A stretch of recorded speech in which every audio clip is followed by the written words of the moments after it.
A lot of musicians end up teaching at some point. It's a pretty normal part of most musicians' careers in some capacity, and usually it starts off naturally, right? When you've gotten good at an instrument yourself, you usually have a bit of an idea of how to explain it to someone else, right? You can hear what's going wrong with them, you know how to adjust things for different people, you know when someone needs something technical or when they just need it explained in a different way. So teaching becomes a part of your career, sometimes a part of your income, sometimes a pretty big part of your income. And for a lot of you watching this, teaching isn't necessarily the problem, right? You probably enjoy it. You care about your students, you take it seriously, and it's something that you're actually quite good at. So over time, you keep teaching, right? And the workload will kind of naturally go up. For a lot of musicians, teaching just starts taking up more of your time as part of your career, right? Maybe you're doing more hours, maybe you're traveling to lessons, maybe you're teaching in a couple of different schools, and it just starts to drain you a bit more than it used to.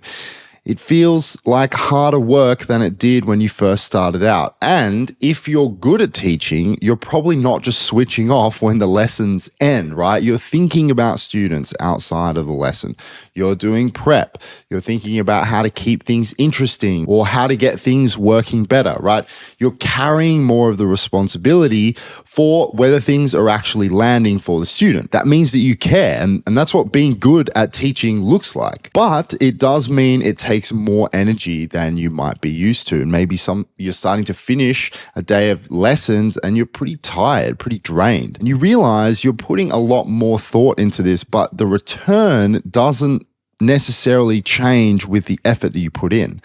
And that's where it can start to get frustrating because it's not like you dislike teaching, right? But over time, you can start to resent it a little bit if it's not giving you back what you feel like it should. A lot of this really comes down to the way most teaching setups are structured. In most cases, you don't actually have control over, say, your rate, right? Someone else is setting it. Maybe it's the school you work at or the platform that you signed up for. And you usually don't have much control over the students who you teach either.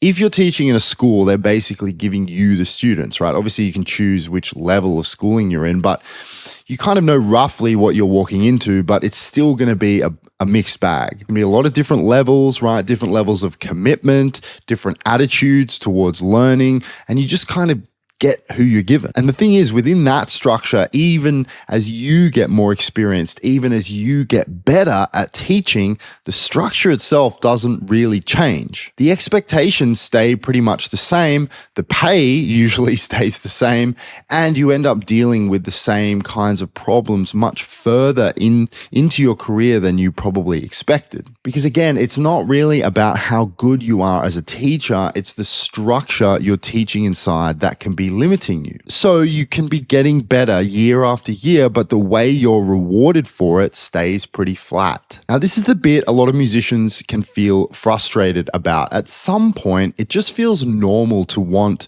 more from teaching, maybe more reward for the effort that you're putting in, more alignment with the level that you're operating at. Better students, right? Better rates.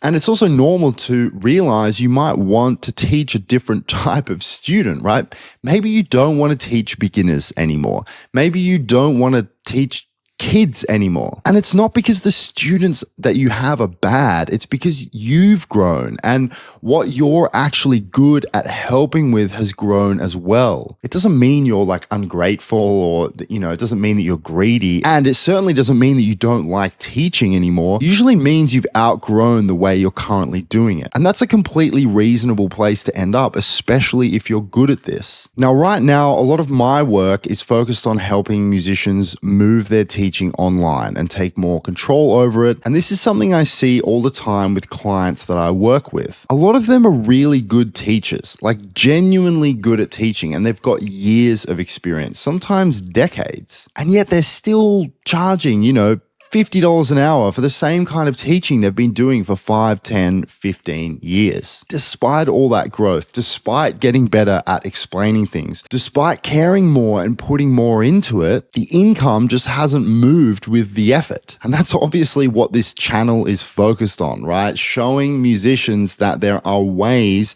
of organizing teaching that pay better, that are more flexible, and that let you work with the kinds of students that you actually actually want to teach? There are plenty of videos on this channel that break that down, because the big thing I see is that most musicians just never get exposed to these options. They just don't know that it exists, right? It's not that teaching has a ceiling.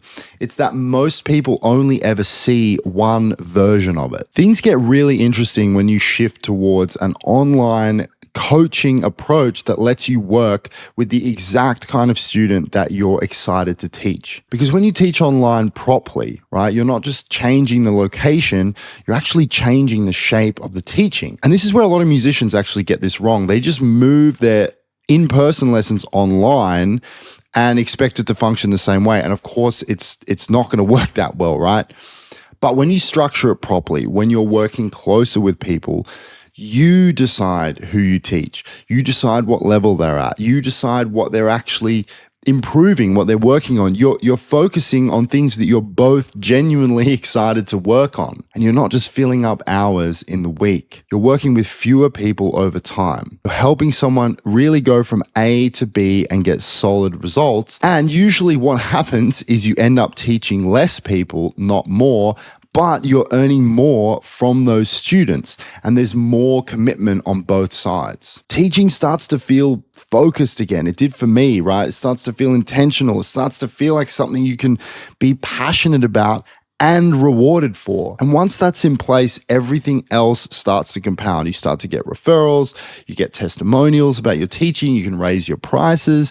Teaching stops competing with your musical goals and starts supporting them. That's the version of teaching that most musicians never see. And it's not because it's unrealistic, it's because there's just not many people out there explaining it. This is exactly what I'm helping musicians with right now inside of Musician Freedom. It's a free to join community where you can actually see how this online coaching approach works, how to structure teaching in a way that's more rewarding, more flexible, and more sustainable, and how to make teaching something that really supports your musical goals instead of taking away from them. So if any of this has resonated, click the link below, come and join us inside, and I'll see you in there.